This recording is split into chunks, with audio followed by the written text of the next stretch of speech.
ఈ ధ్యానం కొరకే నిర్గమకాండం 33వ అధ్యాయం 7వ వాక్య భాగాన్ని మూల వాక్యంగా మనం చదువుకోబోతున్నాం.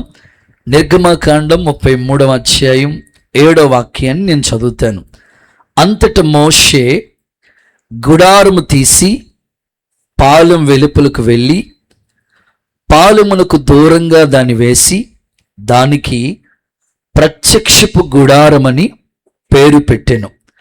యెహోవాను వెతికిన ప్రతివాడు పాలెమునకు వెలుపల ఉన్న ఆ ప్రత్యక్షపు గుడారానికి వెళ్ళుచూ వచ్చెను. ఆమేనని చెప్పండి. ఓకే, చదవబడిన వాక్య భాగంలోని ఈరోజు మన వాక్య ఈ 21 రోజుల ఉపవాస కూటాలకి యొక్క మెయిన్ టాపిక్ సబ్జెక్ట్ పేరేమిటంటే ప్రత్యక్షపు గుడారము అనండి. గట్టిగా చెప్పండి ఒకసారి.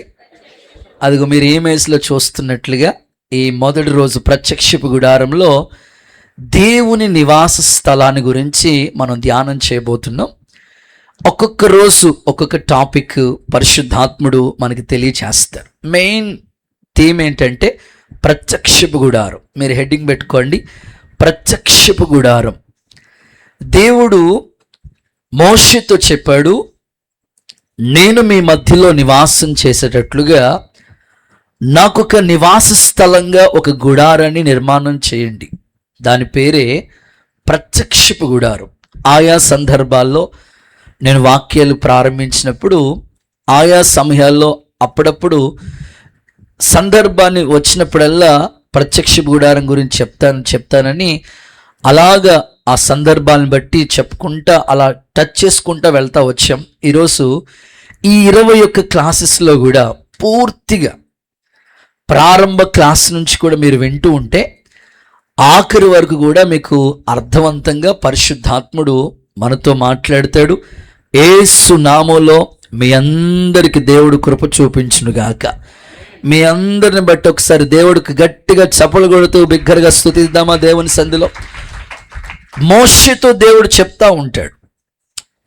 మోషేతో అన్నారు, వెంటనే పాలెం వెలుపలకు వెళ్ళి ఒక గుడారాన్ని వేశారు. దానికే ప్రత్యక్షపు గుడారం అని పేరు పెట్టారు. ఇంతకీ దేవుడు ఈ ప్రత్యక్షపు గుడారాన్ని ఎందుకు నిర్మాణం చేయమన్నాడు? ఈ గుడారం యొక్క ముఖ్య ఉద్దేశం ఏమిటి అని ఆలోచిస్తే, జనరల్గా మనం నివాసం చేసుకోవడానికి చిన్న చిన్న ఎండ్లలో ఉంటాం, చిన్న చిన్న గుడారాలు వేసుకుంటాం. కానీ ఈ ప్రత్యక్షపు గుడారాన్ని దేవుడు మోషే ద్వారా ఎందుకు నిర్మాణం చేయమన్నాడు అని అంటే, దీనంతటికి ఒక మూల వాక్యాన్ని కూడా మీకు కోట్ చేసి చూపిస్తాను. ఒకసారి చూడండి. నిర్గమకాండం 25వ అధ్యాయం 8వ వాక్యం కూడా మీరు నోట్ చేసుకోండి. నిర్గమకాండం 25:8, నేను వారిలో నివసించినట్లు వారు నాకు ఒక పరిశుద్ధ స్థలాన్ని నిర్మించాలి. గుడ్. ఇది మెయిన్ థీమ్. ఈ ప్రత్యక్షపు గుడారం ఎందుకు దేవుడు నిర్మాణం చేయమనంటే, ఒకసారి అందరూ నాతో కలిసి ఆ మాట చెప్పండి. నేను, ఒకసారి రిఫరెన్స్ చూపించిన, నేను వారిలో నివసించినట్లు నాకు పరిశుద్ధ స్థలము నిర్మించవలెను. ఆమేన్. ఈ ప్రత్యక్షపు గుడారం ఎందుకోసం దేవుడు ఏర్పాటు చేశాడంటే, నేను వారిలో నివాసం చేసేటట్లుగా. అందుకే ఈ మొదటి క్లాస్ దేవుని నివాస స్థలం అని ఒక టాపిక్ మీద, ఈ ప్రత్యక్ష గుడారంలో ఒక అంశం దేవుని నివాస స్థలం అనే టాపిక్ గురించి ఈరోజు మనం నేర్చుకుంటాం. మిగిలిన క్లాసెస్ అన్నిటిలో కూడా ఒక్కొక్క అంశాన్ని దేవుడు మనందరితో మాట్లాడి బలపరచునుగాక. ఒకటే థీమ్. దేవుడు ఈ ప్రత్యక్ష గుడారం ఎందుకు నిర్మాణం చేయమనంటే, నేను వారి మధ్యలో నివాసం చేసేటట్లుగా నాకు ఒక పరిశుద్ధ స్థలాన్ని నిర్మించండి. దేవుడు ఈ గుడారాన్ని నిర్మించాలన్న ఉద్దేశం ఏంటంటే, దేవుడే వాళ్ళ మధ్యలో నివాసం చేయాలని. నా ఆశ మనందరి ఆశ, దేవుని గొప్ప ఆశ ఏమిటంటే మనమందరి మధ్యలో ఆయన ఆత్మస్వరూపుడిగా నివసించునుగాక. దేవుని కార్యాలు ఖచ్చితంగా మనం ఈ కన్నులారా ఈ ఉపవాస కోడికలో తప్పకుండా పొందుదుముగాక. దేవుడే మన మధ్యలో నివాసం చేస్తే ఎంత అద్భుతంగా మన జీవితాలు ఉంటాయో. నేను వారి మధ్యలో నివాసం చేయటానికి నాకు ఒక పరిశుద్ధ స్థలం, నివాస స్థలాన్ని ఒకటి నిర్మాణం చేయమని ప్రభు మోషే ద్వారా తెలియచేశాడు. చెప్పిందైతే మోషేకి, అయితే ఈ నిర్మాణ పనుల్లో అనేకమైన వ్యక్తుల్ని దేవుడు వాడుకుంటూ వచ్చాడు. ఈ ప్రత్యక్ష గుడార నిర్మాణం కోసం బెసలేలు అనే ఒక చక్కని నైపుణ్యత గల వ్యక్తి ద్వారా ఈ పనులన్నీ చేపించినట్లు, అతనికి తోడుగా మరొక వ్యక్తిని ఇచ్చినట్లుగా, ఇలాగ అనేక క్లాసెస్లో మనం వింటాం. ప్రతిరోజు దేవుడు ఈ వాక్యపు వెలుగులో మనందరితో మాట్లాడి బలపరచునుగాక. ఈరోజు మీరు హెడ్డింగ్ పెట్టుకోండి, దేవుని నివాస స్థలం. ప్రత్యక్ష గుడారం మెయిన్ టాపిక్, అందులో ఫస్ట్ లెసన్ దేవుని నివాస స్థలం. దేవుడు అంటారు, నేను మీ మధ్యలో నివాసం చేయాలి. వాస్తవంగా చెప్పుకోవాలంటే ఏదేను తోట, సృష్టి ప్రారంభంలో ఏదేను తోటను దేవుడు ఏర్పాటు చేసి ప్రతిరోజు కూడా ఆదాముని పలకరిస్తూ ఉండేవారు. దేవుడు ఏదేను తోటలో దేవుడు ఆదామును ఉంచారు, తోడుగా అవ్వమును ఉంచారు. వారి కొరకు అన్ని సౌకర్యాలు, మీరు ఫలించండి, అభివృద్ధి పొందండి, భూమిని నిండించండి, విస్తరింప చేయండి, అన్ని ఆశీర్వాదాలు దేవుడు వాళ్ళకి ఇచ్చేసి ప్రతిరోజు దేవుడు వాళ్ళ మధ్యలోకి వచ్చి మాట్లాడుతూ ఉండేవారట. కానీ ఎప్పుడైతే ఆదాము దేవునికి ఆజ్ఞను అతిక్రమించి, ఆదాము అవ్వలు ఆజ్ఞను అతిక్రమించి పాపం చేశారో, దేవుని సన్నిధి వాళ్ళకు దూరం అయిపోయింది. ఏదేనులో దేవుడు వాళ్ళ మధ్యలో నివాసం ఉండేవాడు, కానీ పాపము మనిషిని దూరం చేసేసింది. ఈరోజు కూడా దేవుడు మన మధ్యలో నివాసం చేయాలని ఆయన కోరుకుంటున్నాడు, అదే మెయిన్ థీమ్. కానీ మానవునికి దేవునికి మధ్యలో అడ్డుగోడగా పాపం అడ్డుగోడగా ఉంది. అందుకే కదా లేఖనం చెప్తుంది, వెననేరకుండినట్లు చెప్పండి నా చెవులు మందం కాలేదు, రక్షించలేకుండా ఉండినట్లు నా చెయ్యి కొరచ కాలేదు. మరి ఏమైంది? మీకు నాకు మధ్యలో అడ్డుగోడ పాపం వచ్చేసింది. అందుకే పౌలు గారు అనేకమైన మాటలు చెప్తూ, నా శరీరమందు ప్రభు నివసించాలనుకుంటున్నారు కానీ నా శరీరమందు మంచి ఏదీ లేదు, నా శరీరంలో పాపం నివసిస్తుంది, అందుకుని దేవుడు నివసించటానికి చోటు లేదు. కానీ ఈ ఉదయకాలం నుంచి నేను మనసులో ఆలోచించుకుంటా ఈ విషయాన్ని ధ్యానిస్తూ ఉన్నప్పుడు ఆత్మ దేవుని సహాయంతో మీకు ఈ మాటలు ప్రకటించుచుండగా యేసు నాదుడు మనందరితో మాట్లాడి బలపరచునుగాక. వారి మధ్యలో గుడారం వేశారు. చుట్టూ ఇశ్రాయేలీల గుడారాలు ఉంటాయి. ఒకసారి ఆ ఇమేజ్ చూపించిన ఆయన, ప్రత్యక్ష గుడారం ఉంటుంది, చుట్టూ గుడారాలు ఉంటాయి. వాళ్ళ మధ్యలో దేవుడు నివాసం చేస్తూ ఉండేవాడు. ఇంకా 2-3 పంపించి ఉంటాను నీకు. వాళ్ళ మధ్యలో దేవుడు ఉండాలనుకుంటా ఉంటారు. చుట్టూ ఒక్కొక్క గుడారాన్ని ఏర్పాటు చేసుకుంటూ వచ్చారు. మీకు కూడా ఈ రాత్రి ఈ సందేశం యొక్క సారాంశాన్ని మీకు అందిస్తున్నాను. దేవుడు పాత నిబంధన గ్రంథంలో ఈ ప్రత్యక్ష గుడారం ఎందుకోసం ఏర్పాటు చేశారంటే వాళ్ళ మధ్యలో దేవుడు ఉండాలని. అయితే ఇప్పుడు క్రొత్త నిబంధన సంఘం నేర్చుకోవాల్సిన పాఠం ఏమిటంటే, దేవుడు మానవ జీవితాన్ని నిర్మించిన ముఖ్య ఉద్దేశం ఏమిటంటే ఆయన మనతో కూడా నివాసం చేయాలని. పాత నిబంధనలో గుడారాల్లో వేసినప్పుడు వాళ్ళ మధ్యలోనికి దేవుడు దిగొచ్చి మహిమా స్వరూపుగా వాళ్ళతో మాట్లాడుతూ ఉండేవారు. అయితే ఈ క్రొత్త నిబంధన సంఘానికి ప్రత్యేకంగా ఈ ప్రత్యక్షపు గుడారం, ఈ దేవుని నివాస స్థలాన్ని మన మధ్యలోనే దేవుడు నివాసం చేయాలని కోరుకుంటున్నాడు. నమ్మిన వాళ్ళందరూ ఒకసారి ఆమేన్ చెప్తారా? ఒకసారి అందరూ హల్లెలూయా చెప్తారా? ఖచ్చితంగా అదిగో చూడండి, చుట్టూ గుడారాలన్నమాట. ఆ మధ్యలో దేవుడు ఆ గుడారాన్ని వేసుకుంటే చుట్టూ గుడారాలు ఏర్పాటు చేస్తూ ఉండేవారు. దేవుడు అక్కడికి మహిమ దిగొచ్చినప్పుడు వాళ్ళతో మాట్లాడుతూ ఉండేవారు. ఈ రాత్రి సేవకునిగా నేను చెప్పే మాట ఏమిటంటే, పాత నిబంధన గ్రంథంలో జరిగిన ఈ సమాచారం క్రొత్త నిబంధన సంఘానికి ఒక పాఠం.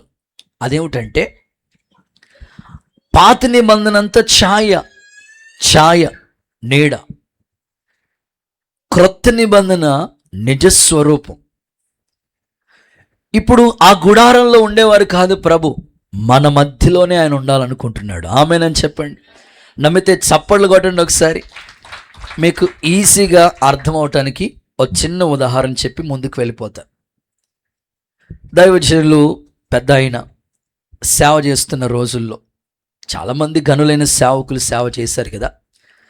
దైవజనులు దేవుని పరిచర్లో వాడబడుతున్న దైవజనులు యేసన్న గారు సేవ చేస్తున్న రోజుల్లో ప్రారంభ సేవలో జరిగిన ఒక అనుభవాన్ని వారు సేవకుల కూడికలో పంచుకుంటూ ఉంటే వారి అనుభవాలు విన్నాం. అదేమిటంటే, ఆ దైవజనులు సేవ ప్రారంభంలో చిన్నగా చిన్న పాకేసుకుని చిన్నగా సేవ చేస్తూ ఉన్నారట. సేవ ప్రారంభం అంతా ఇరుకు, ఇబ్బంది, కష్టాల మధ్యలో సేవ పునాది వేస్తూ వచ్చారు. ఓ రోజు సేవలో చాలా ఆర్థిక ఇబ్బందులతో నలిగిపోతున్న ఆ పరిస్థితి, సడన్గా ఇలాగే వాళ్ళందరూ కూర్చుని సేవకులందరూ కుటుంబ ఆరాధన ఏర్పాటు చేసుకుంటూ వచ్చారట.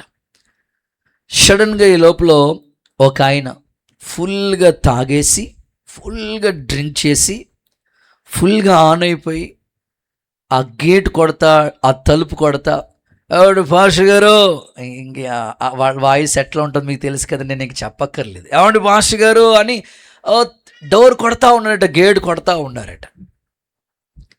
పాపం అయ్యగారు దగ్గరికి వెళ్ళి, బ్రదర్స్ కూడా దగ్గరికి వెళ్ళి, బాబు గట్టిగా అరవద్దయ్యా బాబు అని చెప్పినా సరే ఇంకా ఎవడో వాటర్ గారు అంటున్నాడట.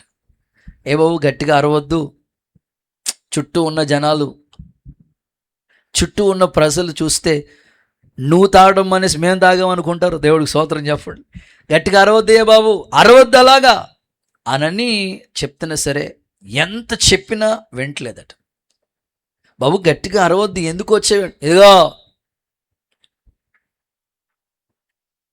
నా ప్రార్థన మందిరం సమస్త జనులకు చెప్పండి చెప్పండి చెప్పండి ప్రార్థన మందిరం అనబడి రాయబడి ఉంది కదా.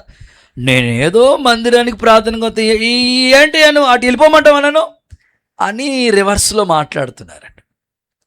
కదే బాబు అరవద్దయ్యే బాబు అనండి. ఇదిగో మీరు యేసు బాబా అంటారు కదా, ఆ యేసు బాబు ఏదో నాకు చూపించు. స్తోత్రం చెప్పండి. ఆ యేసు ప్రభు తాగిన మైకుల్లో ఉన్నాడు, ఆ యేసు ప్రభు ఏదో నాకు కనబడాలి ఇప్పుడు. సరే ఆయనకి ఎంత చెప్పినా అర్థం కాదని గబగబాల మన మందిరాల్లో మ్యాక్సిమం ఎక్కడ దేవునికి సంబంధించిన ఫోటోలు కనబడు, ఎందుకంటే విగ్రహారాధన అయిపోతుంది, ఫోటోల్లో దేవుడు ఉన్నాడు. సరే అనుకుని ఆ వేదిక దగ్గరికి అలా తీసుకెళ్తూ ఉంటుంటే, ఆది యందు వాక్యం ఉండెను, వాక్యము దేవుని యొద్ద ఉండెను, ఆ వాక్యమే దేవుడే, ఆ వాక్యం శరీరధారియే కృపాసత్య సంపూర్ణుడిగా మన మధ్యలో నివసించని చెప్దామని అదిగోండి పాటర్ గారు మీరేం తీసుకెళ్ళకండి, నాకు తెలుసు ఆది యందు వాక్యము అన్నీ తెలుసు మనోడికి అని తాగుతూ ఉంటాడు. స్తోత్రం చెప్పండి ఒకసారి. ఇట్లా మాట్లాడుతూ ఉన్నాడు. సరే దేవుణ్ణి చూపిస్తారా చూపించరా అని ఇట్లా మాట్లాడుతూ ఉన్నారట. సరే అనుకుని ఇంకా వెళ్ళిపోదాంలే బాబు, దేవుడు ఎక్కడ ఉండడానికి చెప్దామంటే మళ్ళీ రివర్స్లో మాట్లాడతాం అనుకుంటే, ఇదిగో దేవుడు కానుక తీసుకొచ్చాను నేను అన్నాడంట. స్తోత్రం చెప్పండి. అప్పటికే ఇబ్బందుల్లో ఉన్నారు సేవ. సరే అనుకుని అదేదో కానుకలు పెట్టి వేసేవి అన్నాం అనుకుంటే వింటలేదు, మాట్లాడినివ్వట్లేదు. దగ్గరికి వెళ్ళి నాకు తెలుసు నువ్వేం చెప్తావో నాకు తెలుసు, ఇదిగో ఈ కానుక పెట్టిలో యేసుప్రభు బొబ్బున్నాడు కదా, స్తోత్రం చెప్పండి సరే ఆయన తాగిన మైకులు ఏం మాట్లాడుతున్నాడో చూడండి. ఇక ఆయనకి ఏం చెప్పాలో అర్థం కాకుండా ఆయన కానుకేసేసి వెళ్ళిపోయారట. ఆ 10 రూపాయలు వేస్తే ఆ 10 రూపాయలు ఆ రోజు సేవ ప్రారంభంలో ఆహారానికి సంబంధించినవన్నీ సమకూర్చి దేవుడిని స్తుతించారంట వాళ్ళు. దేవుడికి స్తోత్రం చెప్పండి.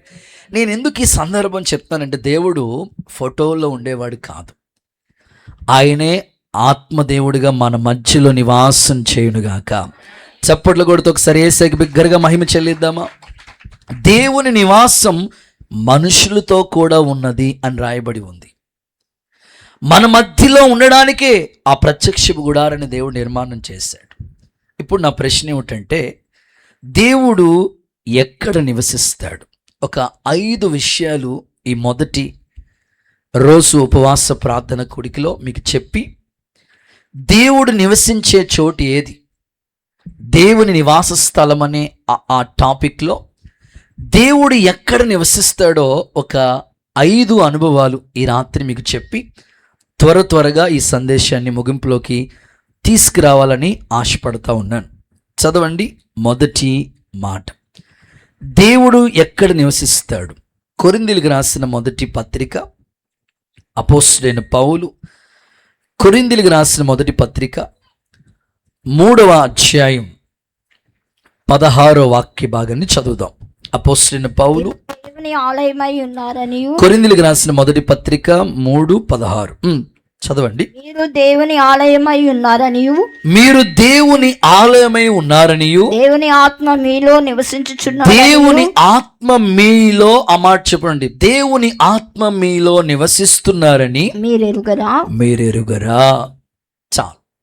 మీరు దేవుని ఆలయమై ఉన్నారని, దేవుని ఆత్మ మీలో నివసిస్తున్నారని మీరెరుగరా. సో మొదటి మాట, ఆత్మ సంబంధమైన మందిరములో అనండి. ఆ మందిరం మనమే. దేవుని వాక్యం అంటుంది, మీరు దేవుని ఆలయమై ఉన్నారని, దేవుని ఆత్మ మీలో నివసిస్తున్నారని మీరు ఎరుగురా.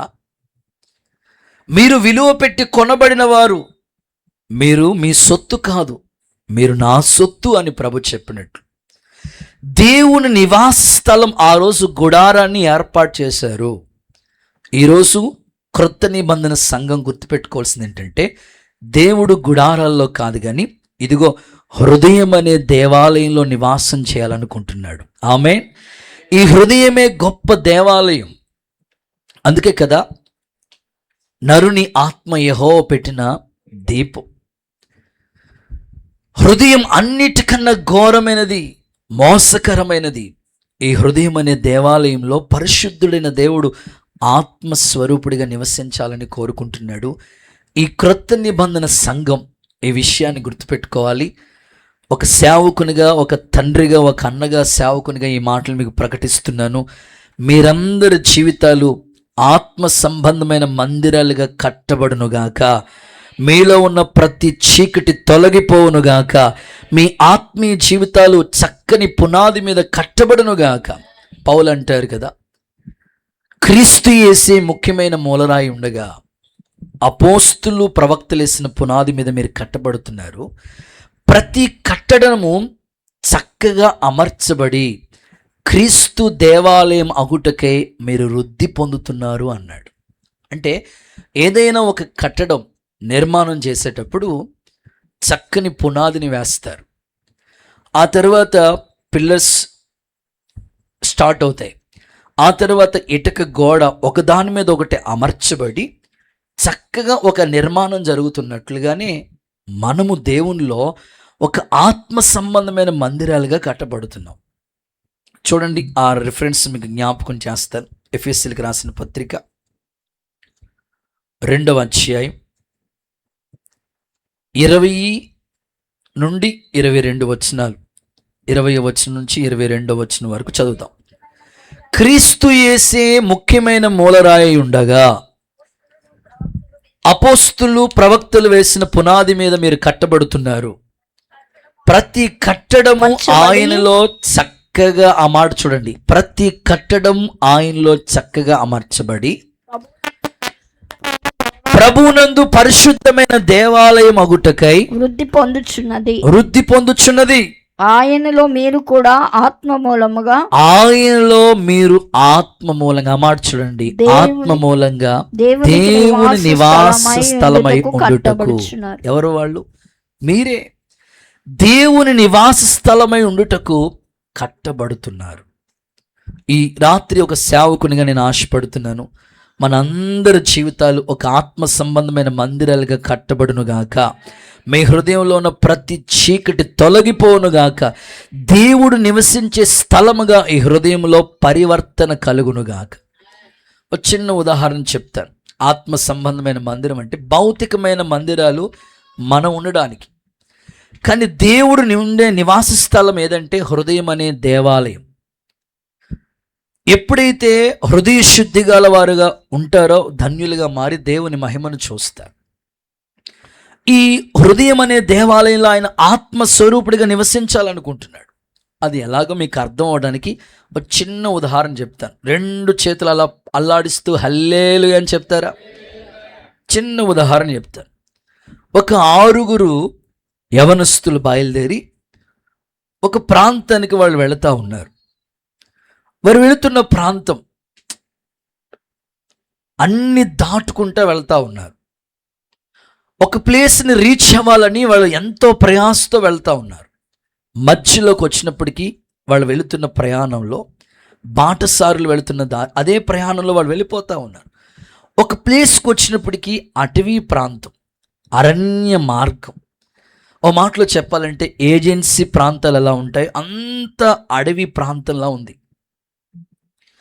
ఈ 6 కూడా వారు వెళుతున్న ఆ ప్రాంతం దగ్గరికి వచ్చినప్పటికీ అదంతా కూడా అడవిగా మారిపోయింది. ఆ ప్రాంతం దాటుకుని వాళ్ళు వెళ్ళాలి. మధ్యలో అడవి ఉందని వాళ్ళకి తెలియదు. ప్రయాణమే వెళుతూ ఉన్నారు. వచ్చినప్పటికీ రూట్ ఎక్కడికి వెళ్ళాలో ఇప్పుడంటే గూగుల్ అమ్మని అడిగితే మొత్తం మీద ఎక్కడికో మొత్తం డొంకల్లోకి ఎక్కడికో తీసుకెళ్ళిపోతుంది. వాళ్ళు ఉంటున్న ప్రాంతాలు అప్పుడు ఏమీ తెలియని అనాగరిక ప్రాంతం. అది ప్రయాణమే వెళుతూ ఉన్నారు. అంత అడవి ప్రాంతం. ఈ 6 కూడా ఒక చోట నిలిచి రూట్ ఎలా మనం వెళ్ళాలి ఏంటి అర్థం కాని పరిస్థితులు వాళ్ళు అగమ్య గోచరంగా ఒక చోట స్ట్రక్ అయిపోయారు, ఆగిపోయారు. అందులో ఒక వ్యక్తి నిలబడి ఇలా అంటున్నాడు, అయ్యో ఇప్పుడు రూట్ ఎలాగెళ్ళాలో నాకు అర్థం కావట్లేదు, ఓ పని చేస్తాను, ఒక ఆలోచనలోకి వస్తాను అనని వాళ్ళు ఏం చేశారంటే ఆ 6 ఒక వ్యక్తి నిలబడి ఇలా అనుకున్నాడు, ఓ పని చేద్దాం, ఇప్పుడు ఎటు వెళ్తామో తెలియట్లేదు, గమ్యం అయితే చేరుకోవాలి కదా అని అనుకుని ఓ పని చేద్దాం, లెఫ్ట్కి వెళ్ళిపోదాం అనుకుని తను వచ్చిన మార్గం నుంచి లెఫ్ట్కి తీసుకున్నాడు రూట్. వెళ్ళిపోదాం, గమ్యం ఎటు వెళ్తే అటు చివరికి టౌన్ దొరుకుతుంది, అక్కడికి వెళ్ళిపోదామని ఫిక్స్ అయిపోయాడు. 2వ వాడు వచ్చినప్పటికీ మీరు చెప్పండి, మీరు ఇక్కడే ఉండాలి, hello filling the blanks, left తర్వాత రైట్కి తీసుకున్నాడు, ఎటు వెళ్ళిపోతే అటు వెళ్ళిపోదాం గమ్యానికని. 3వ వాడు వెనక్కి వెళ్ళిపోదాం, ఎందుకు వచ్చిన గొడవ, ఈ అడవిలో మళ్ళీ ఎక్కడైనా ఇరుక్కున్నాం అనుకోండి ప్రాబ్లం అయిపోదు కదని వెనక్కి వెళ్ళిపోదామని బ్యాక్కి వెళ్ళిపోయాడు ఒక ఆయన.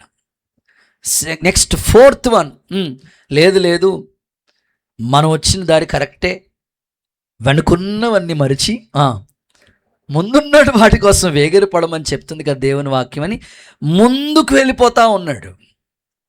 ఇక 5వ వ్యక్తి వచ్చినప్పటికీ ఇట్లా కాదు, మన గమ్యం తెలియాలి కదా, మార్గం తెలియాలి కదా, ఎట్లాగైతే కుదరదు అనుకుని ఆ అడవిలో చెట్లు ఉంటాయి కదా, ఒక పెద్ద చెట్టు చాలా హైట్లో ఉందన్నమాట, చాలా హైట్లో ఉంది. అంత పెద్ద చెట్టు పైకి ఎక్కి ఆ చెట్టు పైకి ఎక్కి నిలబడితే ఊరంతా కనబడుతుంది. ఆ చెట్టు పైకి ఎక్కి రూట్ మ్యాప్ని చూశాడు, అలా కనుగొని వెళ్ళిపోయాడు. 6వ వాడు వచ్చినప్పటికీ ఎక్కడికి వెళ్ళాలో తెలియక ఎక్కడికి చేరుకోలేం, చీకటి పడిపోయిందని అక్కడే దుబాయ్ దుప్పటి వేసుకుని పడుకున్నాడు. స్తోత్రం చెప్పండి ఒకసారి. ఈ 6 గమ్యం చేరింది ఎవరు? అలా తాపి మేస్త్రి అన్న, 6 గమ్యం చేరింది ఎవరు? మాస్టర్ గారు గమ్యం చేరింది ఎవరు? ఆ చెట్టెక్కి చూసి రూట్ మ్యాప్ కనుగొన్నాడు కదా వాడు. నేను ఎందుకు ఈ సందర్భం చెప్పానంటే, దేవుని నివాస స్థలం ఏదో ప్రభు మనకు అర్థమైంది. ఆయన నివసించే చోటు ఆత్మ సంబంధమైన మందిరంగా నువ్వు మారితే నీలో ఆయన నివాసం చేయాలి. అందుకొరకే ఆ గుడారం ఏర్పాటు చేసింది. ఇంకా ఏది ఆటంకంగా ఉందో అది తొలగించుకోగలిగితే ఈ ఉపవాస కూడికలో ఆయన సన్నిధి కాంతి దేవుడు మీ మీద ప్రకాశింపచేయునుగాక. నమ్మితే అందరూ చప్పలు కొడుతూ ఒకసారి యేసయ్యకి మహిమ చెల్లిస్తారా? చూడండి, ఆ వాక్యం చదివిస్తాను. పేతురు రాసిన మొదటి పత్రిక 2వ అధ్యాయం 5వ వాక్యం చూడండి ఒకసారి. పేతురు రాసిన మొదటి పత్రిక యేసుక్రీస్తు 2వ అధ్యాయం 5వ వాక్య భాగం. యేసుక్రీస్తు అనుకూలముగా దేవునికి అనుకూలములకు ఆత్మ సంబంధమైన బలులు అర్పించుటకు పరిశుద్ధ యాజకులుగా ఉన్నట్లు ఓకే, మీరును సజీవమైన రాళ్ల వలె ఉండి ఆత్మ సంబంధమైన అదిగో మందిరాలుగా ఆత్మ సంబంధమైన మందిరాలుగా కట్టబడుతున్నారు. నమ్మితే అందరూ ఒకసారి ఆమేనంటారా? మన జీవితమే ఒక అద్భుతమైన ఆత్మ సంబంధమైన మందిరముగా కట్టబడునుగాక. దేవుడు ఎక్కడ నివాసం చేస్తాడంటే ఇదిగో హృదయం అనే దేవాలయం, ఆత్మ సంబంధమైన మందిరాలుగా మనం కట్టబడాలి. ఎక్కడ దేవునికి ఆటంకంగా ఉండే ప్రతి ఆటంకాలన్నీ తొలగించుకోండి. ఇంకో మాటలో చెప్పాలంటే, మన ఇంట్లో ఏదైనా ఎలక చచ్చిపోయింది అనుకోండి, అస్సలు అక్కడ ఉండలేం. ఏదైనా ఒక అపవిత్రత ఉందంటే ఉండలేం.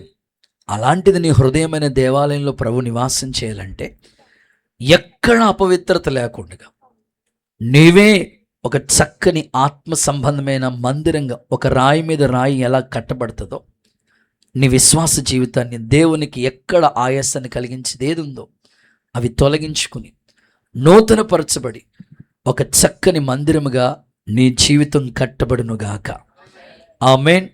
గుడ్. ఇక రెండో విషయానికి వస్తాను. సెకండ్ వన్, దేవుడు ఎక్కడ నివాసం చేస్తాడు? దేవుని నివాస స్థలం ఎక్కడ చూద్దాం.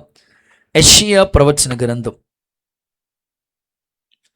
57వ అధ్యాయం 15వ వాక్యం చదవండి. యెషయా ప్రవచన గ్రంథం 57వ అధ్యాయం 15వ వాక్య భాగం చదువుదాం. మహాగణుడు మహోన్నతుడు పరిశుద్ధుడు నిత్య నివాసి అయిన వాడు ఇలా సెలవిస్తున్నాడు, నేను మహోన్నతమైన పరిశుద్ధ స్థలములో నివసించువాడును. అయినను వారి ప్రాణాన్ని వినయము గల వారి ప్రాణాన్ని ఉజ్జీవింప చేయటానికి, నలిగిన వారి ప్రాణాన్ని ఉజ్జీవింప చేయుటకు, నలిగిన వాళ్ళ ప్రాణాన్ని ఉజ్జీవింప చేయటానికి, వినయము గల వారి ఆ మాట చేయండి, వినయము గల వారి యొద్దను, దీన మనస్సు గల వారి యొద్దను నివసించుచున్నాను. నమ్మితే అందరూ చప్పలు కొట్టండి ఒకసారి. యేసయ్యకి మహిమ. హల్లెలూయా. గుడ్. రెండవదిగా దేవుడు నివసించే చోటు ఎక్కడ నివసిస్తాడు ఆయన? ఈ గుడారం ఒకటే ముఖ్య ఉద్దేశం. ఎందుకంటే దేవుడు వాళ్ళ మధ్యలో ఉండాలని. ఆయన నివసించే చోటు ఏదంటే రెండవదిగా వినయము, దీన మనస్సు గలవారి యొద్ద. నాతో కలిసి చెప్పండి, వినయము, దీన మనస్సు గలవారి యొద్ద. మీ పక్కోళ్ళకి షేక్ అండి చెప్పండి, వినయము, దీన మనస్సు కలిగి ఉండు అని చెప్పండి. ఆమేన్. ఎవరైతే వినయము, విధేయత, దీన మనస్సు కలిగి ఉంటారో వారి మధ్యలో దేవుడు ఉంటాడు. మహాగణుడు, మహోన్నతుడు, ఆకాశం ఆయన సింహాసనం, భూమి ఆయన పాదపెట్టి. ఇంత మహోన్నతుడైన దేవుడు, ఆకాశం మహాకాశాలు పట్టజాలని గొప్ప దేవుని సన్నిధి ఇప్పుడు ఆయన మన మధ్యలో నివాసం చేయాలంటే మనలో వినయం, దీన మనస్సు, ఈ రెండు కప్పు సాసర్ లాంటివి. వినయము, దీన మనస్సు. కొంతమందికి వినయంగా ఉన్నట్లుగా కనబడతా ఉంటారు. గాడిదని మీరు చూడండి ఎంత వినయంగా ఉంటుందో. దగ్గరికి వెళ్తే తెలుస్తుంది, యేసు రక్తమే చేయం కదా. వినయంగా ఉండటం వేరు, దీన మనస్సు కలిగి ఉండటం వేరు. ఈ రెండు కలిసి ఉన్న వాళ్ళ మధ్యలో దేవుడు ఉంటారట. ఈ ఉపవాస కూడికల్లో దేవునికి నీవే ఒక నివాస స్థలంగా మారాలి. అలా మారటం కొరకు ఈ క్రొత్త నిబంధన సంఘానికి దేవుడిచ్చే పాఠం ఏమిటంటే, ఇంతకాలం ఒకవేళ నీలో దేవునికి నచ్చని అహంభావం, దేవునికి నచ్చని అతిశయం ఒకవేళ నీలో ఉంటే, ఈ ఉపవాస కూడికల్లో దేవుడు నీ నుంచి కోరుకుంటుంది ఏంటంటే వినయ మనస్సు, దీన మనస్సు. ఈ రెండు నువ్వు కలిగి ఉంటే దేవుడు నీతో ఉండాలని ఆయన ఆశపడుతున్నాడు. యేసు నామములో కృప విస్తరించునుగాక. గట్టిగా ఆమేన్ అంటారా? వినయం గల వారి గురించి ప్రభు మాట్లాడుతుండి, వినయం గల వారి దగ్గరట దేవుడు ఉగ్రతలోంచి వాళ్ళని తప్పిస్తారటండి. నీకు ఎలాంటి ఉగ్రత లాంటి భయంకరమైన శ్రమ నీ ఎదుటికి వచ్చినా నీలో ఉన్న వినయాన్ని బట్టి దేవుడు నేను ఖచ్చితంగా తప్పిస్తారట. వినయం గల వారిని గురించి ప్రభు అంటారు, ఉగ్రతలోంచి వాళ్ళని నేను తప్పిస్తానంటారు. ఇక ప్రభు మనతో మాట్లాడతారు కదా, నేను వినయము దీన మనసు గలవాడిని, నా కాడి ఎత్తుకున్న యొద్ద నివసించనని ప్రభు మాట్లాడుతూ ఉంటారు. నేను సాత్వికుడిని అంటారు ప్రభు.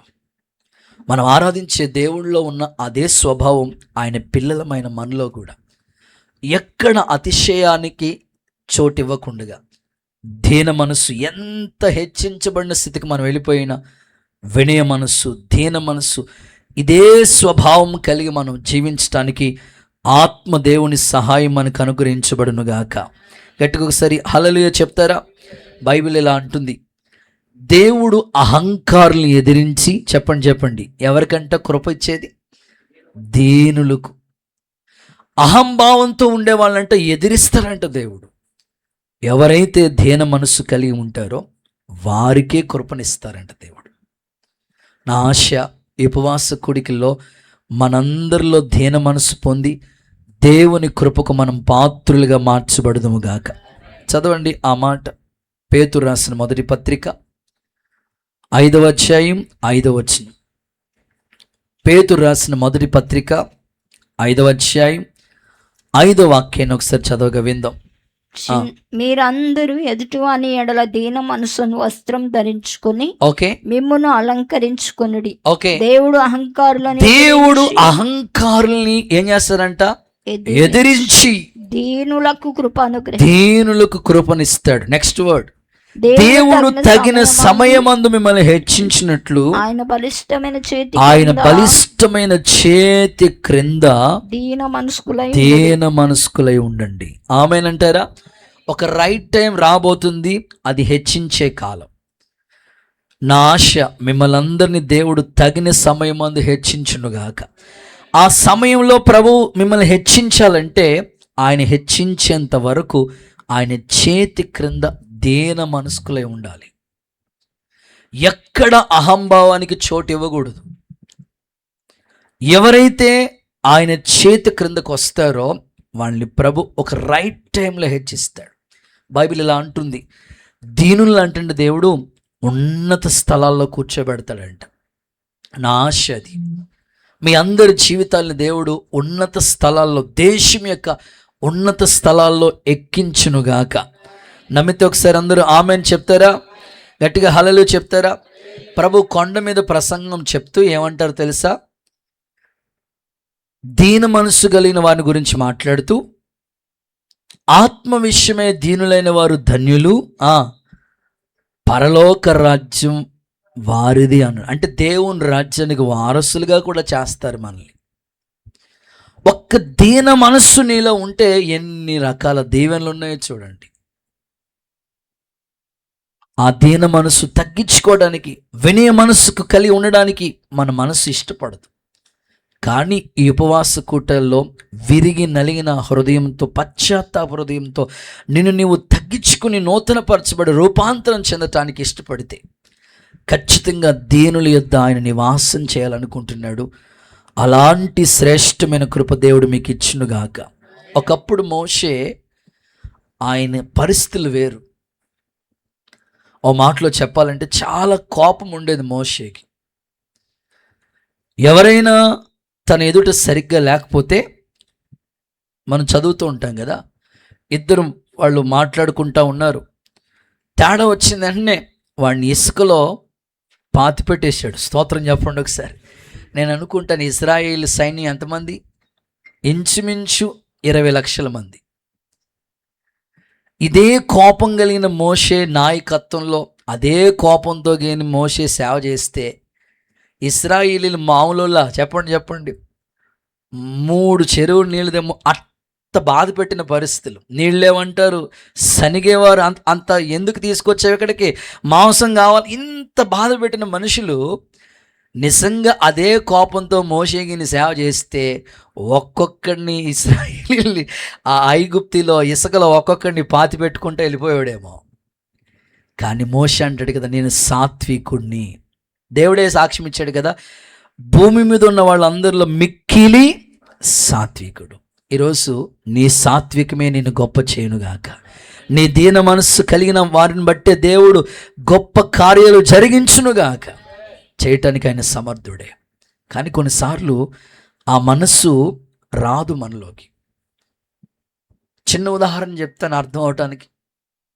ఇది ప్రారంభ కూడిక గనుక చిన్నగానే స్టార్ట్ చేస్తా. చిన్న ఉదాహరణలతో మీకు చెప్తాను. అదేంటంటే, ఒక సహోదరి ఒక హోటల్లో పనిచేస్తూ ఉన్నారు. చాలామంది ఆ హోటల్కి వెళ్తూ ఉంటారు. ఆ హోటల్లో చాలామంది వర్కర్స్ ఉన్నారు. ఈమెకి ఇవ్వబడిన పనిని బట్టి ఆమె హోటల్లో సప్లై చేయటానికి వచ్చిన వాళ్ళకి రిసీవ్ చేసుకుని వాళ్ళకి ఏం కావాలో ఆర్డర్ ఇచ్చిన వెంటనే తీసుకొచ్చి ఇవ్వటం. ఇలాగా ఆ హోటల్ మంచిగా క్లిక్ అయింది. ఎంతోమంది ఆ హోటల్లోకి వచ్చి టిఫిన్ చేసి వెళ్తూ ఉన్నారు. చాలామంది వస్తున్నారు. ఓ రోజు ఆ హోటల్కి ఒక ముష్టివాడు, ఓ మాటలో చెప్పాలంటే పేదవాడు, చాలా ఇబ్బందుల్లో ఏమీ లేని భయంకరంగా గడ్డం పెంచేసి జుట్టంతా విపరీతంగా పెరిగిపోయి షర్ట్ అంతా చిరిగిపోయి రకరకంగా అసభ్యంగా ఉన్నాడు. ఒక ముష్టి ఆయన, ఒక అడుక్కున ఆయన ఆ హోటల్కి వచ్చాడు. వచ్చిన వెంటనే హోటల్ అంటే చాలామంది ఉంటారు, మంచి మంచి ఎంప్లాయీస్ ఉంటారు, చాలా ఆధిక్యత కలిగిన వాళ్ళు వస్తారు ఆ హోటల్కి. అక్కడ మేనేజ్మెంట్ అంతా ఉంది, సూపర్వైజర్ అంతా చూసుకుంటా ఉన్నాడు. ఈ సహోదరి ఆ హోటల్లో పనిచేస్తున్న ఆమె ఆయన వచ్చిన వెంటనే రిసీవ్ చేసుకుని కూర్చోమని చెప్పి కూర్చోండి, ఏం కావాలని దగ్గరికి వెళ్ళి ఆర్డర్ ఇస్తారు కదా. ఏం కావాలంటే ఆయన దోసు పెసరొట్టు ఇప్పుడు మీకు తినాలనిపిస్తున్నట్టుంది. దేవుడికి స్తోత్రం, ఆయన ఉపవాసం, దేవుడికి స్తోత్రం, గట్టిగా హల్లెలూయా చెప్పండి. సరైన ఆర్డర్ ఇచ్చాడు.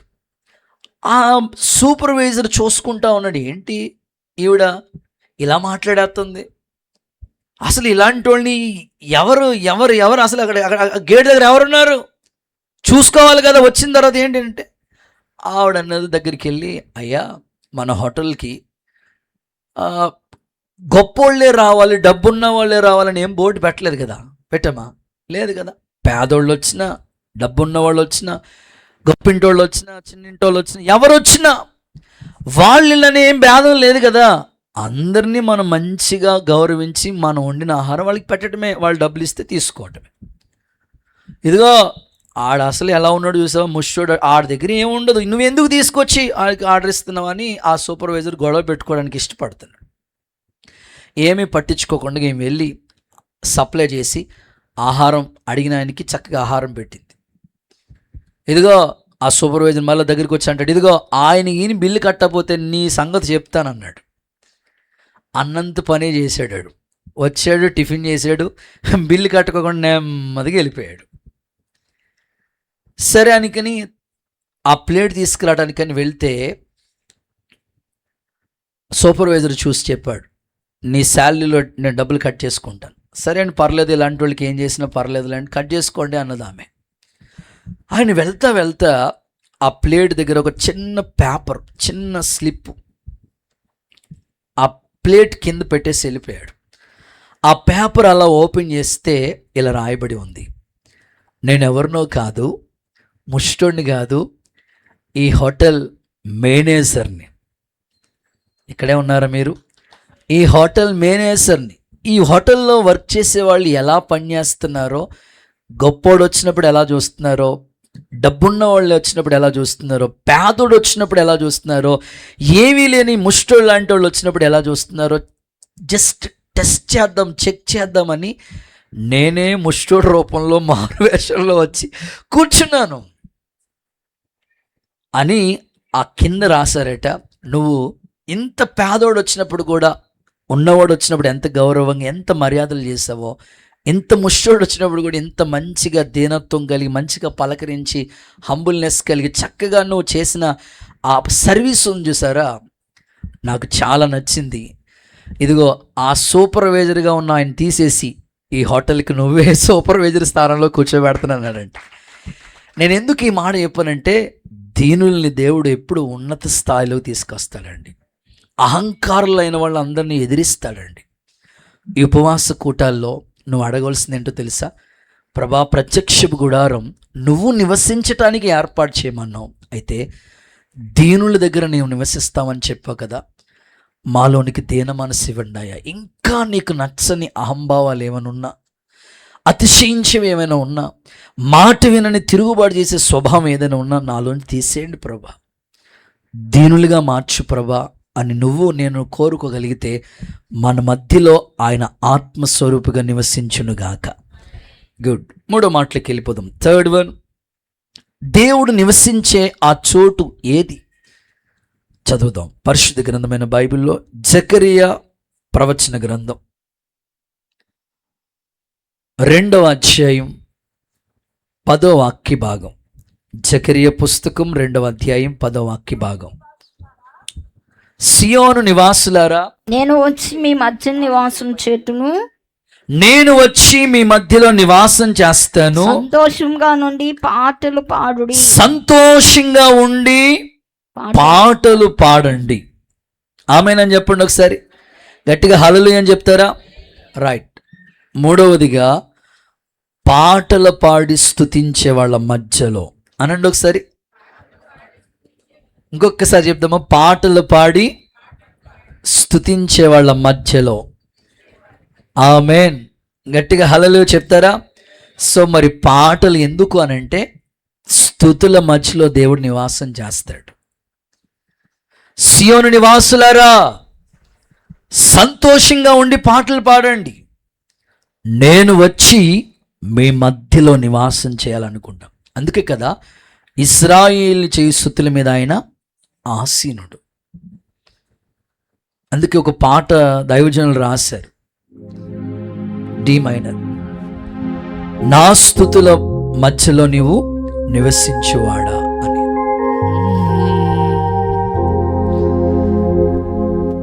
నీవు నా పక్షమై ఉన్నావు గనుకే చేయమే చేయమే ఎల్లవేళల చేయమే. నా స్తుతుల పైన నివసించు నా అంత, నా స్తుతుల పైన నివసించువాడ, నా అంతరంగి కూడా. అందరూ చప్పట్లు కొడుతూ, నీవు నా పక్షమై ఉన్నావు గనుకే జయమే జయమే ఎల్లవేళల జయమే. మనల్ని నిర్మించిన విధానం చాలా గొప్పది. ఆయన మన మధ్యలో నివాసం చేస్తున్నందుకు అందరూ సంతోష గానాలతో స్తుతి చేయుట యథార్థవంతులకు శోభస్కరం. యేసయ్యాని స్తుతించండి.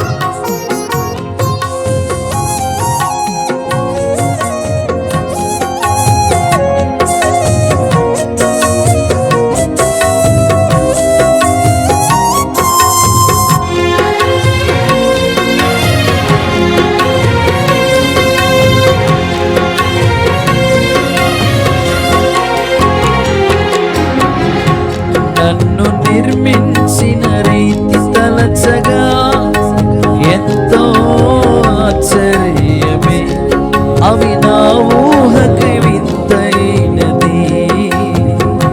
నన్ను నిర్మించిన రీతి తలచగా ఎంతో ఆశ్చర్యమే, అవి నా ఊహకి వింతయే.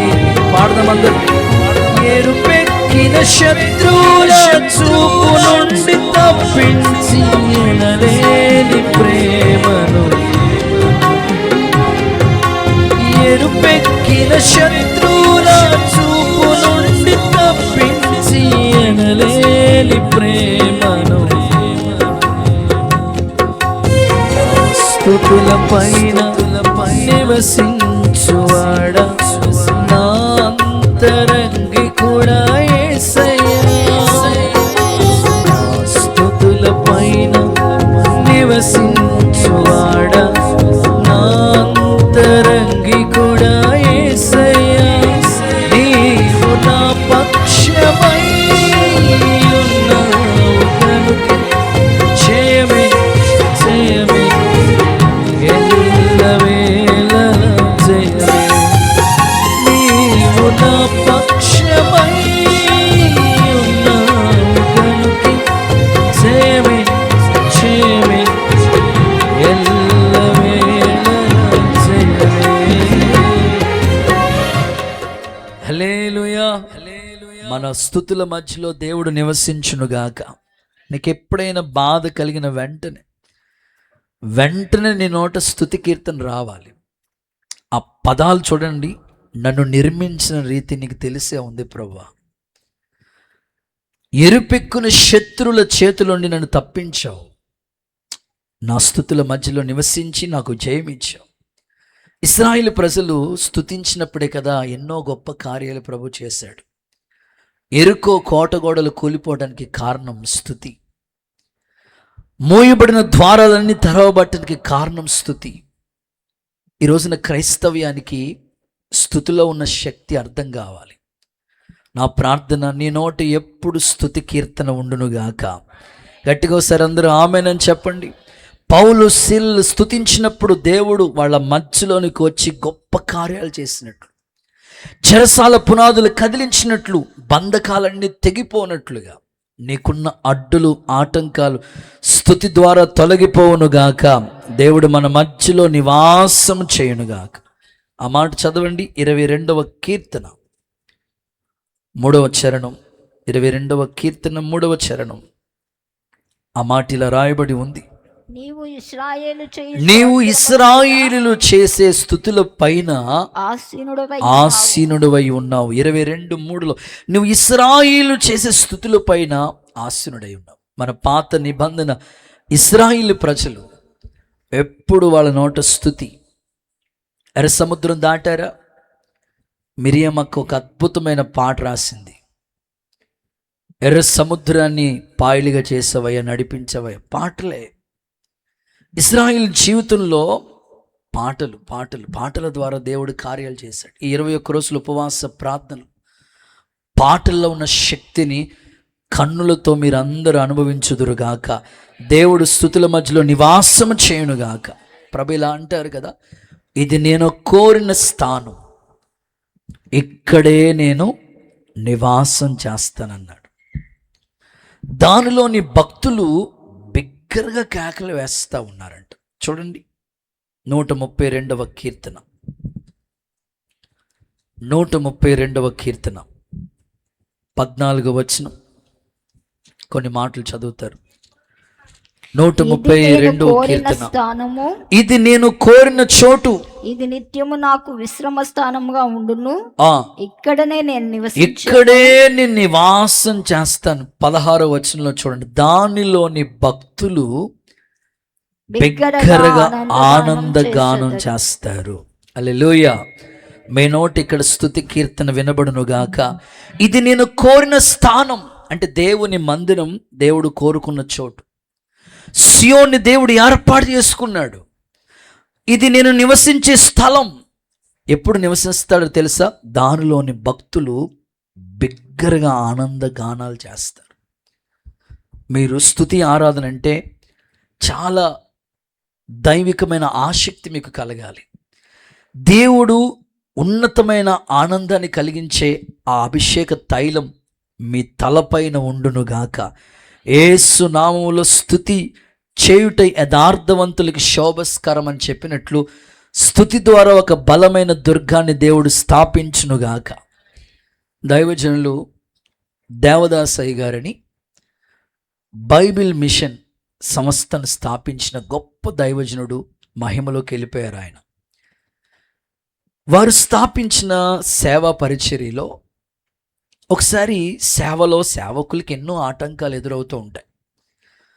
ఓ చోట ఎక్కడో భయంకరమైన ఆటంకం, సేవలో ఎంతో ప్రతికూలమైన పరిస్థితి వాళ్ళకి ఎదురైందట. ఉదయకాలమే వాళ్ళ సమస్యని ఎదుర్కోవడానికి వెళ్ళవలసిన పరిస్థితి వాళ్ళకి ఏర్పడినప్పుడు దేవదాసయ్య గారు చెప్పారంట వాళ్ళతో, సేవకులరా, మన ఉదయకాలం బయలుదేరి ఆ సమస్య కొరకు వాళ్ళ దగ్గరికి వెళుతున్నాం. మనం ఏమీ మాట్లాడొద్దు, కేవలం మన నోట స్తుతి మాత్రమే వినబడాలి. మనం ఏ సమస్య గురించి ఒక్క మాట కూడా ఎత్తొద్దు, కేవలం మన నోట స్తుతి మాత్రమే, మీ నోట నిండా స్తుతి మాత్రమే వినబడాలని చెప్పారట. ఇంచుమించు చాలామంది యాజక సేవకుల బృందం పైనుంచి కింద వరకు లాల్చీలు, నూతన వస్త్రాలు ధరించుకుని వాళ్ళు ఒక సమూహముగా రోడ్డు మీద నడుచుకుంటా ఆ సమస్య జరిగిన చోటకి వాళ్ళు వెళ్ళారట. వెళ్ళిన వెంటనే అటు ప్రక్కనున్న వాళ్ళు వచ్చారు, వీళ్ళు సమూహముగా వెళ్ళారు.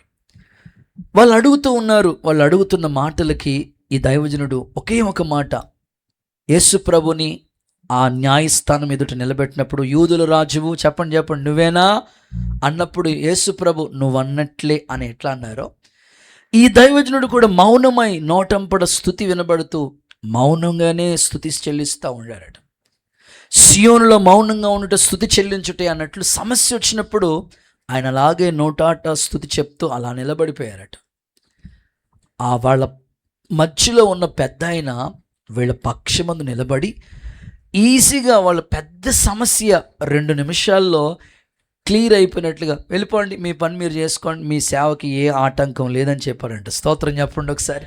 నేను ఎందుకు ఈ సందర్భం మీకు జ్ఞాపకం చేస్తానంటే, మీ ఇంట్లో కూడా ఎన్నో ఆటంకాలు మీ ఎదుటున్నాయి, బంధకాలు ఎన్నో ఉన్నాయి, సమస్యలు మీ ఎదుటున్నాయి. అయితే ఆ సమస్యలను బట్టి సనగొద్దు. దేవుడు ఎప్పుడు చేస్తాడో ఏంటో మళ్ళీ లాస్ట్ ఇయర్ అన్నారు అద్భుతాలు చేస్తానన్నాడు, అయిపోయింది. మళ్ళీ ఇప్పుడు ప్రత్యక్షత గుడారం అంట, ఎప్పుడు ఈ గుడారంలో తీసుకెళ్తాడో. స్తోత్రం చెప్పండి. అనుకోవద్దు, సనగొద్దు, స్తుతి చెప్తా ఉండండి. మీ మధ్యలో దేవుడి నివాసం చేయనుగాక. గుడ్. ఇక 4వ మాట, మత్తయి సువార్తమానం 18వ అధ్యాయం 19-20 వచనాలు చదవగా విందాం. మత్తయి సువార్తమానం 18వ అధ్యాయం 19-20 వచనాలు చదవగా విందాం. ఇద్దరు తాము వేడుకునుట దేని నిమిషమైన భూమి మీద ఏకీభించుంటారో అది పరలోకమందు నా తండ్రి వలన వారికి దొరుకునని మీతో చెప్పి, నా తండ్రి వలన అది దొరుకుతుందని మీతో చెప్తున్నాను. ఎలయనగా ఇద్దరు ముగ్గురు నా నామమున కూడి ఉంటారో అక్కడ నేను వారి మధ్యలోనే నేను నివాసం చేస్తాను. హల్లెలూయా చెప్పండి, హుషారుగా చెప్పండి. చాలు. 4వదిగా ప్రార్థన చేసే వాళ్ళ మధ్యలో అనండి ఒకసారి మీ నోటితో, ప్రార్థించే వాళ్ళ మధ్యలో ఆయన ఉంటాడు. అక్కడ అదే ఆ 19వ వచనంలో, ఇద్దరు ముగ్గురు నా నామమున కూడి వేడుకుంటారో. ఇద్దరు ముగ్గురు అందుకే ఒకరి ప్రార్థన శక్తి వేరు, ఇంకొకరు కలిసి చేసే ప్రార్థన శక్తి వేరు. ఇక నెక్స్ట్ పాఠాల్లో మనం ఐక్యతను గురించి మాట్లాడేటప్పుడు మీకు తెలియజేస్తాను. ఇద్దరు కలిసి ఏకీవిస్తే చాలు, వాళ్ళ మధ్యలో దేవుడు ఉంటాడు. దేవుడు కోరుకుంటుంది ఏంటంటే నీ ప్రార్థన అనుభవాలు, నువ్వు వ్యక్తిగతంగా మీరు ఇంటి దగ్గర ఉండి ప్రార్థన చేసుకోవచ్చు.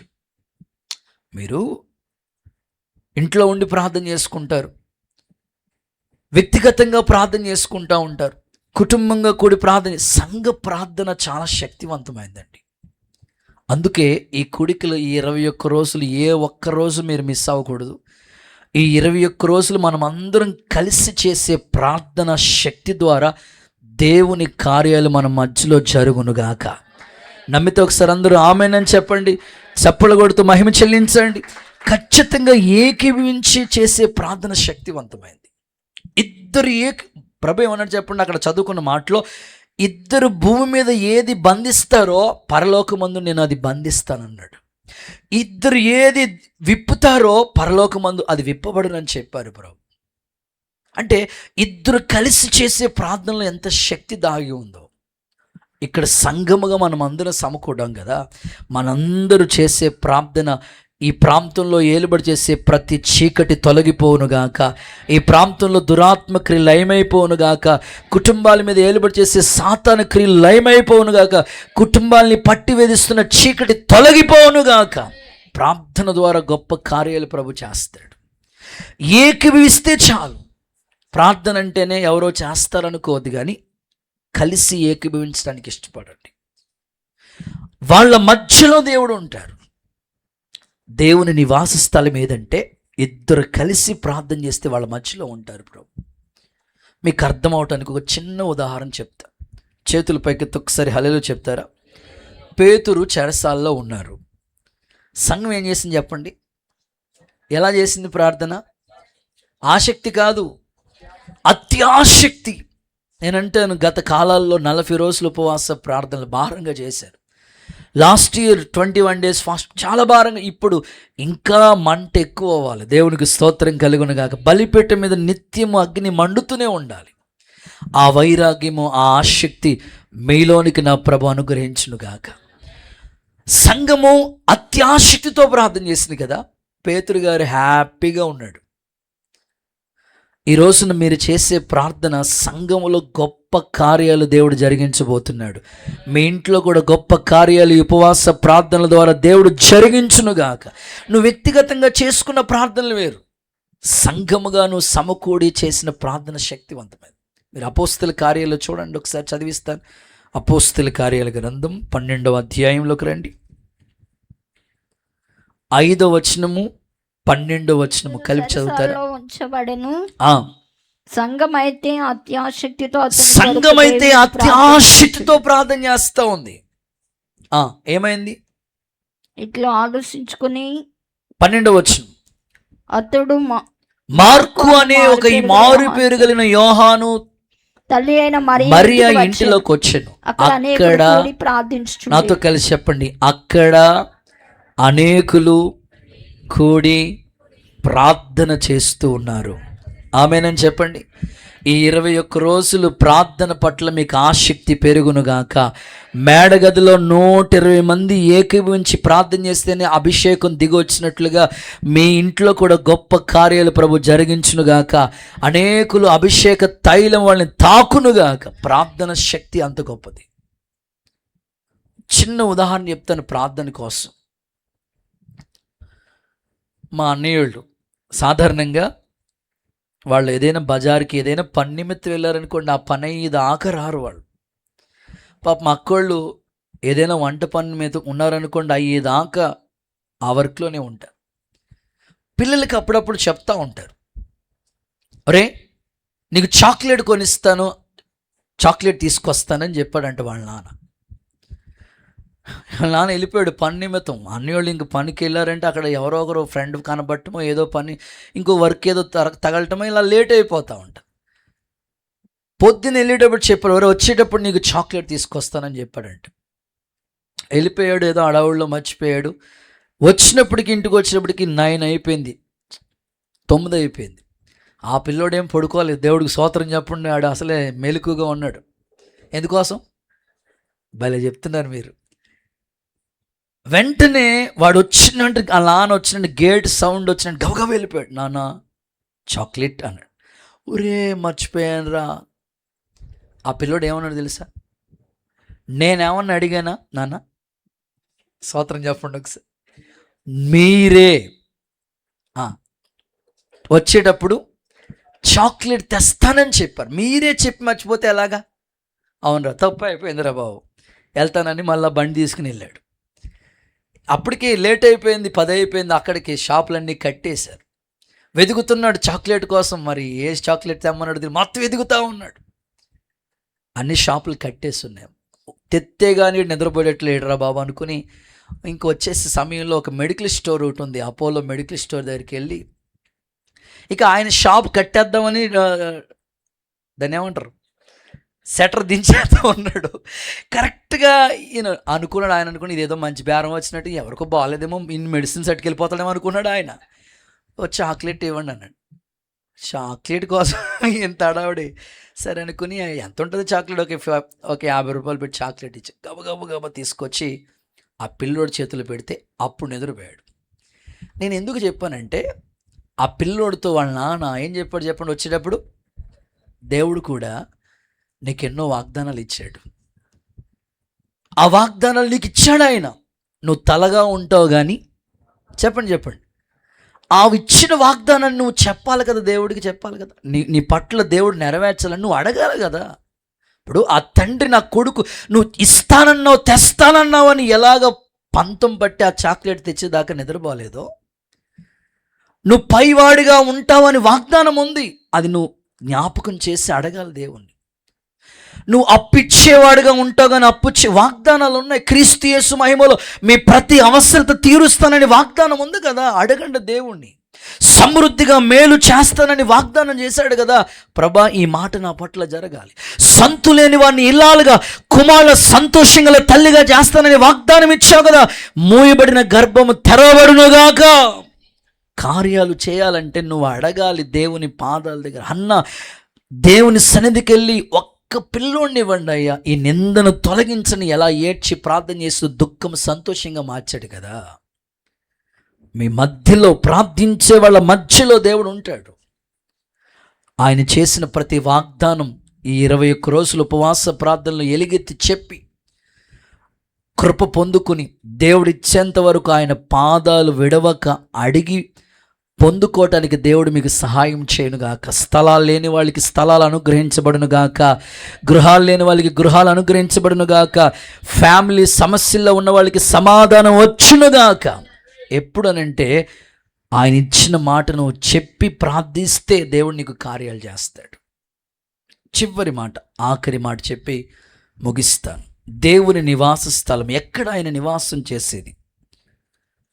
కీర్తనల గ్రంథం 101 101వ కీర్తన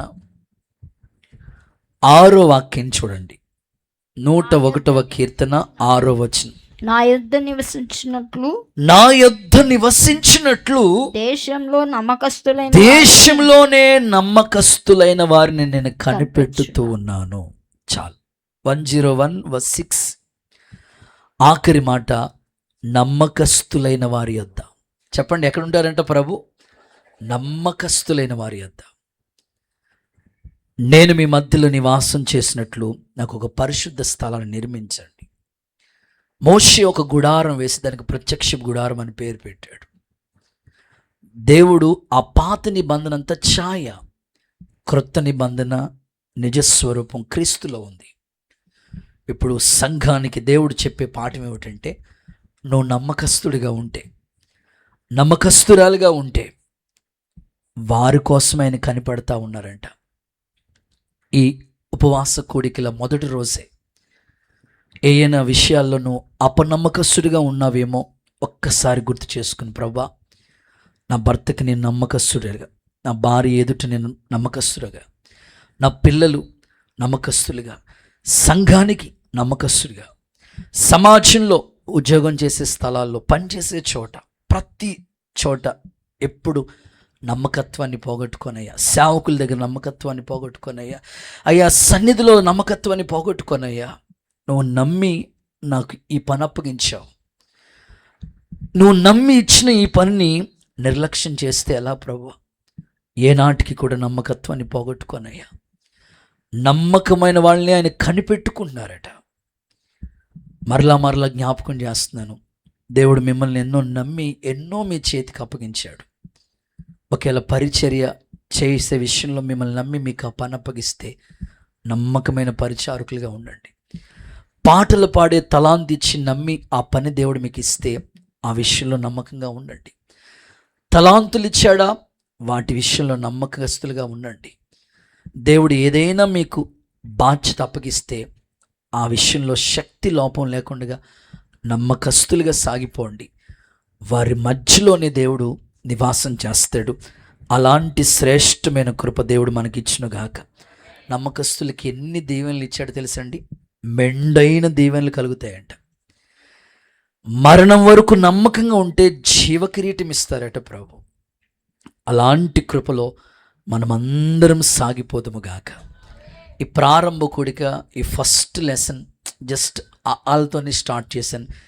వెళ్ళి కొలిది చాలా డెప్త్ ఉంటుంది కనుక ప్రారంభ కూడిక ఈ ప్రత్యక్ష గుడారంలో ఫస్ట్ లెసన్ చెప్పండి, దేవుని నివాస స్థలం. ప్రత్యక్ష గుడారం ఎందుకోసం నిర్మాణం చేయమని చెప్పండి? దేవుడే వాళ్ళ మధ్యలో నివాసం చేయటం. మరి ఆ గుడారంలో దేవుడు మహిమతో వాళ్ళ మధ్యకు వచ్చి దిగి వచ్చి నివసిస్తూ ఉండేవాడు. ఇప్పుడు సంఘంలో దేవుడు ఎవరి మధ్యలో నివాసం చేస్తాడో ఒక 5 అనుభవాలు క్రొత్త నిబంధన సంఘానికి ఒక పాఠం ప్రభు చెప్పాడు. చెప్పండి, ముగించుకుందాం. నెంబర్ 1, ఆత్మ సంబంధమైన మందిరంలో, అంటే మన జీవితమే ఒక ఆత్మ సంబంధమైన మందిరం కట్టబడాలి, ఎక్కడ లోపం కనబడకుండా. నెంబర్ 2, చెప్పండి, వినయము దేన మనసు గలవారి మధ్యలో ఆయన ఉంటాడు. మన జీవితానికి వినయం దేన మనసును ఒక వస్త్రంగా ధరించుకుందాం. నెంబర్ 3, పాటలు పాడి స్తుతించే వాళ్ళ మధ్యలో. నెంబర్ 4, ప్రార్థన చేసే వాళ్ళ మధ్యలో. నెంబర్ 5, నమ్మకస్తులైన వారి యొద్ద. కాబట్టి ఈ 5 రకాలుగా మనం జీవిద్దాం. దేవుని నివాసం మనుషులతో కూడా ఉంది. ఆ మాట చదువుకుని ముగించుకుందామా? దేవుని నివాసం, ప్రకటన గ్రంథం చివరి లైన్ ఇది. దేవుని నివాసం మనుషులతో కూడా ఉన్నది అనడానికి అది జస్ట్ కనెక్టింగ్ వర్డ్ మాట. ప్రకటన గ్రంథం 21:3 స్టార్ అని పెట్టుకుని రాసుకోండి. ఆ మాట స్టార్ అని పెట్టుకుని, నోట్ అని పెట్టుకుని, ప్రకటన గ్రంథం 21:3 చదవక పెద్దక. దేవుని నివాసం ఎవరితో పాటు? మనుషులతో కూడా ఉన్నది. ఆయన వారితో కాపురం ఉంటాడు. వారు ఆయన ప్రజలై ఉంటారు. దేవుడు తానే వారికి దేవుడై ఉండి వారికి తోడుగా ఉంటాడు. ఈ వాగ్దానం మీ పట్ల నెరవేరునుగాక. ఇదిగో దేవుని నివాసం మనుషులతో కూడా ఉంది. సో దేవుడు కోరుకుంటున్నాడు మనతో కూడా ఉండాలని. సో ఆయన నీతో కూడా ఉండాలంటే, నీకు తోడుగా ఉండాలంటే నువ్వు ఈ 5 అనుభవాల్లోకి వచ్చేసేయాలి. ఏదైనా లోపం ఉంటే ఫస్ట్ రోజు దేవుని పాదాలు పట్టుకుందాం. ఈ మాటలు మన వెనుకల్లో దేవుడు దీవించునుగాక. అందరూ